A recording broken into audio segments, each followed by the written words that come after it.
Hallo en welkom by ons nasionale trots, ons nasionale feesviering Potgooi program.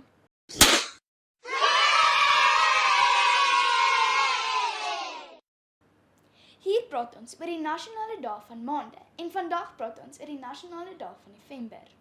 Ons eerste nasionale dag is op 3 November, nasionale toebroodjiedag. Amelie, ek's hier besig om dood te gaan van die hongerte en jy praat oor toebroodjies. Okay, chill. Iemand is hungry.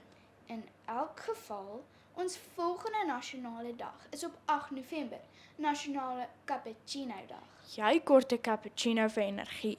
Okay, fine. Daar kort ek 'n bietjie energie. Kom ons gaan van hierdie topic af. Die volgende nasionale dag is verskillende kousedag op 12 November. Elke dag is vir my verskillende keiserdag. Ek kan dit sien.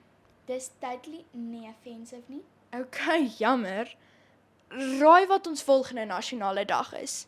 Wat is dit? Nasionale Diabetesdag. Diabetes kry uiteindelik die kollig. Ek's famous. Dis nie regtig hoe dit werk nie.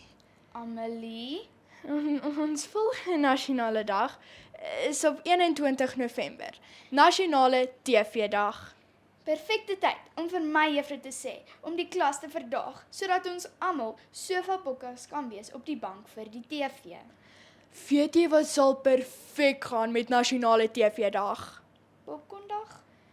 Iets meer vir die soetant. 'n Lekker stukkie koek. Koekdag. Net 5 dae na TV-dag op 26 November. Weet jy, sjokolademousse gaan nog beter saam met koek.